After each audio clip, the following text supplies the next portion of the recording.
Pemirsa, Silmi Karim ditunjuk sebagai Direktur Jenderal Imigrasi baru. Gebrakan dalam membenahi imigrasi menjadi lebih baik, jelas ditunggu, terutama dalam membenahi proses layanan bagi masyarakat. Seperti apa visi komitmen yang akan dibuktikannya? Berikut cuplikan wawancara Dian Mirza bersama dengan Dirjen Imigrasi Silmi Karim. Nah, obrolan pertama kali nih ketika Bapak ditunjuk gitu ya dan diberi amanah akhirnya menjadi dirjen gitu ya. Apa tugas-tugas yang dibebankan ke Bapak? Targetnya apa nih? Udah mapping belum Pak selama Bapak kurang lebih dari seminggu ya sudah ya? Ya. Gitu. Baik dari Pak Menteri Hukum dan HAM maupun Bapak Presiden yang menyampaikan langsung gitu ya. Yang pertama adalah pelayanan yang bersih dan cepat. Kemudian yang kedua adalah konteks digitalisasi. Bahkan sampai Bapak Presiden tuh minta coba itu contoh salah satu negara dia sebut. Gitu. Jadi itu jelas gitu. Jadi benchmark ya? Jadi benchmark. Terus kemudian tentunya di sini adalah penerbitan visa yang menarik investor, menarik juga turis maupun juga special talent. Itu. Nah, tentu di situ ada aspek-aspek lain ya sesuai dengan tugas fungsi. Tapi kalau yang utama itu 3 itu. Ya.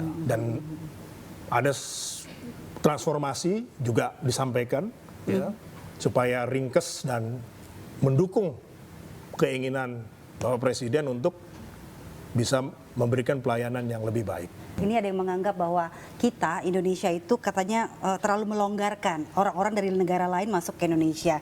Jadi kita dianggap tidak bisa memfilter orang gitu. Sedangkan Bapak juga tadi kan mention bahwa sebaiknya kita men-search gitu ya Pak ya, atau menarik talent-talent yang hebat begitu. Ada added value ke negara kita begitu kan sebagai pelintas yang berkualitas. Nah ini bagaimana Pak Bapak menangani masalah ini? Ini juga ada kan soal konfrontasi WNA bermasalah dengan penduduk lokal. Di Bali contohnya Pak, ada juga dengan TKA yang di Morowali. Nah masyarakat kan berharap gitu, yang WNA bermasalah ini dideportasi lah atau bagaimana. Bagaimana Bapak menangani hal ini? Iya, sekarang kita itu kan ada undang-undang keimigrasian. Jadi ruang lingkup penegakan hukumnya itu di wilayah itu.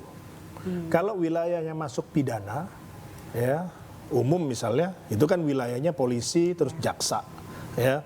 Kita juga bisa menyidik dan kemudian juga P21 ke jaksa untuk diproses secara hukum.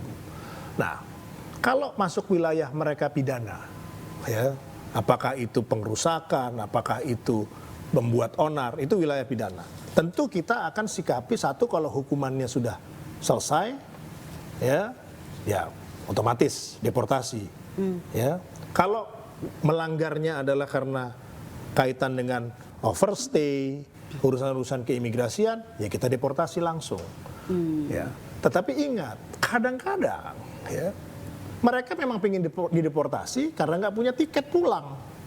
Habis duit negara buat bayarin orang nggak mau beli tiket pulang, ya kan? Ya akhirnya kita punya ada namanya rumah detensi. Ya, rumah detensi yang kita sediakan untuk kemudian kita taruh di situ pelanggarnya. Itu ada yang bertahun-tahun. Karena apa? Negaranya tidak mau terima. Gitu. Kita ada anggaran buat mulangin. Tetapi orang tidak punya paspor, setelah dikonfirmasi ke negaranya, mereka tidak mengakui bahwa ini adalah warga negaranya. Wah, negaranya sendiri warga tidak mengakui. ya Pak ya? Kebanyakan ini dari Afrika. Gitu. Tapi kalau negara-negara kayak Eropa, itu relatif mereka punya embassy itu datang mengurusi, ya, atau Jepang, ya. Tapi kalau udah masuk ke wilayah-wilayah negara-negara yang memang secara ekonomi juga kurang baik, ya, terus kemudian juga pelayanan publiknya ataupun juga hubungan luar negerinya kurang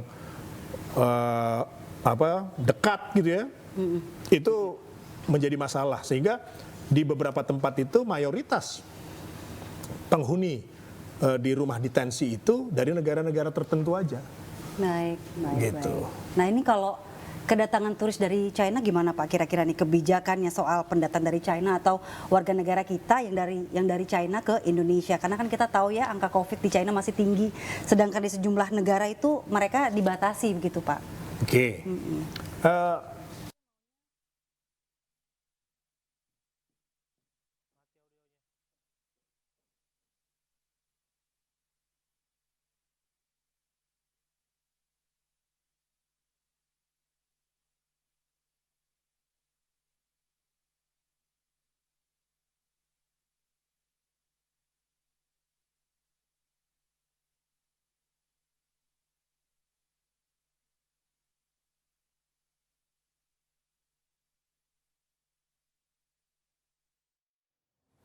Sidang perdana tragedi Kanjuruhan digelar secara terbatas. Hari ini informasi yang kami hadirkan untuk Anda saat lagi.